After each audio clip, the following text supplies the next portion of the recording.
नमस्कार प्रेक्षकांनो, इंद्रायणी या मालिकेच्या आजच्या भागामध्ये आपल्याला असं पाहायला मिळतं.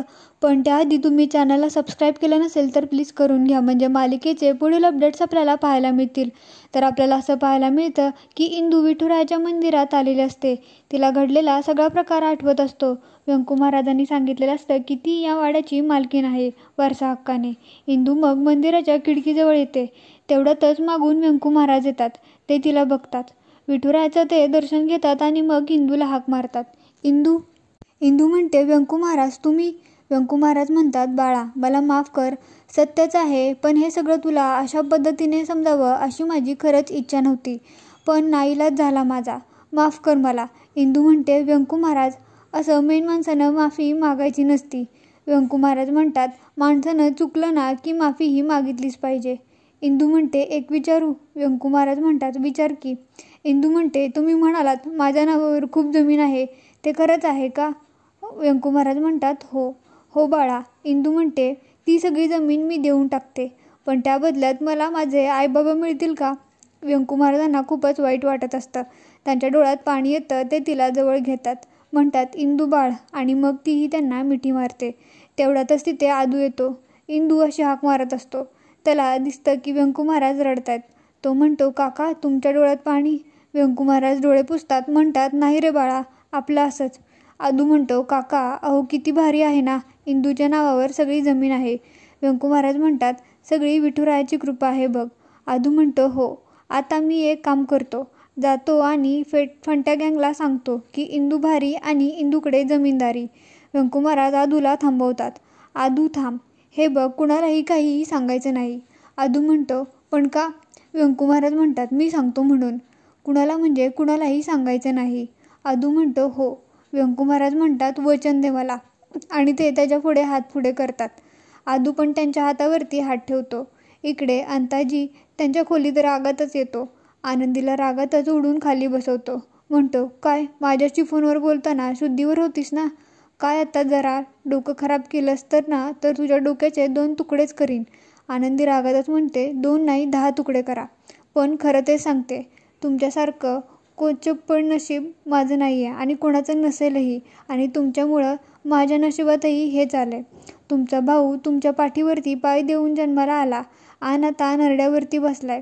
अंताजी म्हणतात, आनंदी हे काय बोलतेस तू?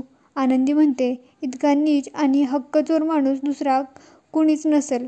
अंताजी रागातच म्हणतो, काहीही काय बोलतेस तू? आनंदी म्हणते, माझ्यावरती ओरडायचं नाही. तुमच्या भावानं माझ्यासमोर 7/12चा कागद धरला.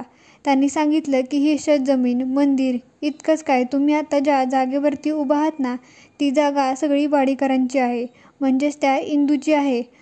अंताजी म्हणतोय, येडी झालीस काय? काहीही काय बोलतीस तू? आनंदी म्हणते, मी नाही, तुमचा भाऊ बोलतोय. अंताजी म्हणते, किलवर दुरीचा काहीही बोलेल. अरे मी थोडीच ऐकून घेईन. या सगळ्यावर माझा हक्क आहे, या अंताचा हक्क आहे, कळलं का? आनंदी म्हणते, मला सांगू नका. हिंमत असेल ना तर तुमच्या भावाला जाऊन सांगा. अंताजी म्हणते, भावालाच काय, अख्ख्या जगाला ओरडून सांगन. व्यंकट असे ते जोरातच ओरडत व्यंक्या म्हणत ते त्यांच्या रूममध्ये जातात. व्यंकू महाराजांच्या रूममध्ये गेलेले असतात तर ते तिथं नसतातच. तरी ते हाका मारत असतात, व्यंक्या बाहेर हे सगळं कांड करून आतमध्ये लपून बसलायस? होय रे, इकडे ये. इकडे व्यंकू महाराज त्यांच्या मागून येतात. म्हणतात, बाहेरच असेल तर आतून कसा येणार आहे? अंताजी मागे वळून बघतात आणि व्यंकू महाराजांना म्हणतात, काय लावलंय नाटक? काय चाललंय तुझं? कोण कुठलीही उपटचुंब पोरगी छटाक माझ्या जायदादीवर हक्क सांगणार होय? असं म्हटल्यावर व्यंकू महाराज त्यांच्या पिशवीतून तो कागदपत्र काढतात आणि अंताजींसमोर धरतात. म्हणतात, हे एकदा शांतपणे नीट वाच. हां, आणि मग आपण बोलूया. आणि मग व्यंकू महाराज तिथून रूममध्ये निघून जातात. अंताजी ते कागदपत्र वाचतात आणि व्यंकू महाराजांच्या रूममध्ये ताडकन जातात. म्हणतात, हे बोगस असेल कागदपत्र आहेत, मला हे रोज दाखवायचे नाहीत. मी असले रोज बंबात पेटवायला वापरतो.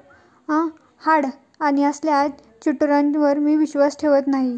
व्यंकू महाराज म्हणतात, कमाल करतोस तू दादा. अरे एखाद्या माणसांनी आपल्याला तोंडी नियम समजावून सांगितला तर आपण म्हणतो की तो कुठे लेखी लिहिलाय का? आणि आता तर मी तुला लेखी असलेला सरकारी कागद दाखवतोय, तरी तुझा विश्वास बसत नाहीये.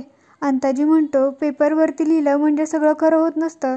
आणि ही अंताजी ह्या असल्या बोगत कागदपत्रांवरती कधीही विश्वास ठेवत नाही, भाव देत नाही. आणि अंताजी तो कागद फाडून टाकतो. व्यंकू महाराज म्हणतात, ही झेरॉक्स कॉपी होती. अशा अनेक प्रती माझ्याकडे आहेत.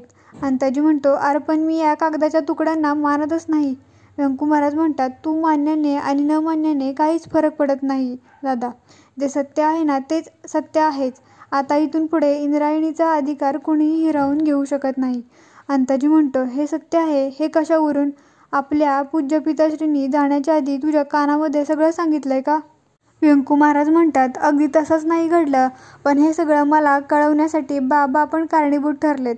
काय झालं? हे सगळं कागद मला बाबांच्या पोथीमध्ये मिळाले. मग ही सगळी कागदपत्र जांभळे वकिलांकडे घेऊन गेलो आणि या सगळ्याची कायदेशीर शहानिशा करून घेतली. कागदपत्र अस्सल आहेत ही सगळी. अंताजी म्हणतो, म्हणजे मला अंधारात ठेवून स्वतः गुपचूप वकिलांना भेटलास? काय बिलिंदर माणूस असशील रे.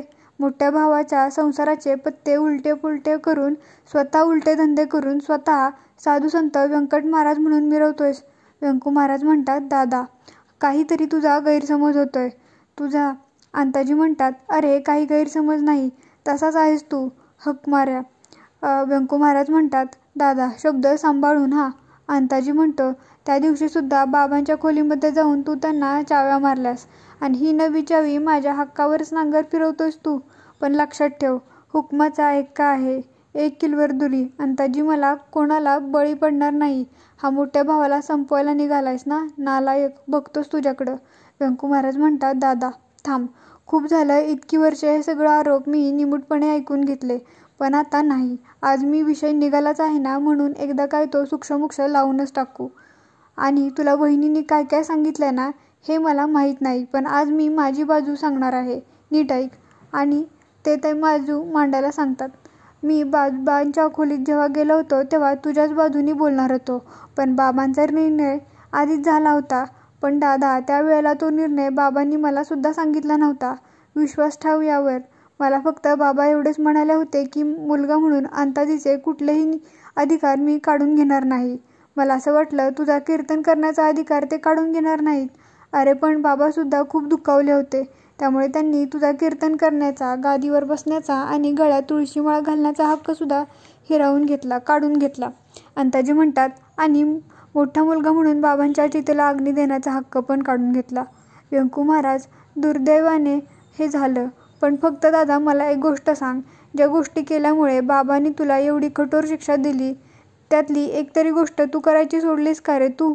अरे प्रायश्चित्त करणं या फार मोठ्या गोष्टी आहेत रे, पण झालेल्या गोष्टीविषयी कधीतरी साधा पश्चाताप तरी वाटलाय का रे तुला?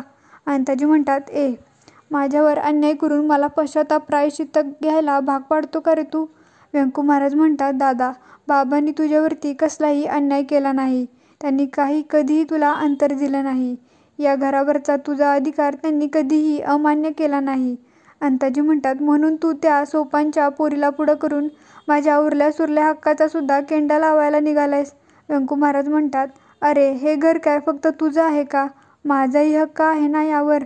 आणि खरं तर तुला, असं म्हणून व्यंकू महाराज थांबतात.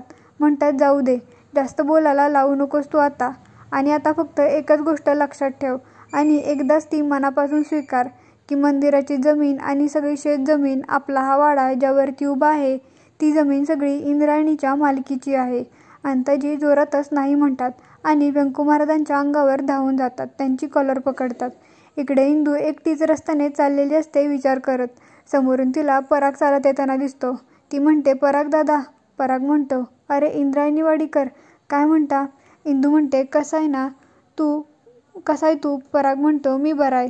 इंदू म्हणते, खूप लागलंय का तुला? पराग म्हणतो, नाही, जास्त नाही लागलं. अधोक्षज महाराज कसे आहेत? इंदू म्हणते, तो बरा आहे. पराग म्हणतो, आणि नारायणी? इंदू म्हणते, ती बिचारी कशी असणार? आता तिच्या मनाविरुद्ध लग्न ठरवतायत ते. हे ऐकून परागला धक्काच बसतो. इकडे अंताजी व्यंकू महाराजांची कॉलर पकडून त्यांना म्हणतो, हे सगळं माझं आहे. अंताजीचा हक्क आहे याच्यावर. एवढे दिवस हे सगळं तू पोटात ठेवलंस. काही येडा समजतोस का रे मला? व्यंकू महाराज म्हणतात, नाही, पण मी तुला तितकं शहाणंही समजत नाही. अंताजी म्हणतो, व्यंकू महाराज म्हणतात, काही दिवसांपूर्वी माझी वाचा गेली होती. तेव्हा डॉक्टरांनी मला सांगितलं होतं की महाराज, तुमच्या खाण्यामध्ये शेंद्रासारखा कुठला तरी पदार्थ आलाय. तो केव्हा, कसा आणि कुणी दिला हे मला, तुला आणि आपल्या विठुरायाला चांगलंच माहिती आहे. अंताजी व्यंकू महाराजांची कॉलर सोडतात. व्यंकू महाराज म्हणतात, काय आहे दादा, आजपर्यंत तू आणि वहिनींनी कायमच एकमेकांची साथ दिली आहेस. नाही, पतिपत्नीचं नातं म्हणून हे चांगलंच आहे. इथून पुढेही तुम्ही द्यायलाच पाहिजे. पण वाईट कर्मामध्ये सुद्धा एकमेकांची साथ देणं ही गोष्ट काही बरी नाही. असो, या विषयावर मला आता अधिक बोलायला लावू नकोस. जे माझ्या बाबतीत घडलंय ते त्या चिमुरड्या इंदूच्या बाबतीत घडू नये म्हणून आजपर्यंत मी गप्प बसलो. पण सत्य आहे ना रे हे, ते कधी ना कधी समोर येणारच आणि उभं ठाकणारच. रामकृष्ण हरी. अंताजीला हे सगळं ऐकून धक्काच बसलेला असतो. तो मागे मागे जात भिंतीला धडकतो आणि मग तिथून पटकन निघून जातो. इकडे पराग इंदूला म्हणतो, कळलं तुम्हाला मी एवढे दिवस का घाबरत होतो ते? ज्याची भीती वाटत होती ना तेच सगळं घडतंय. असो, येतो मी, काळजी घ्या, असं म्हणून पराग जायला निघतो.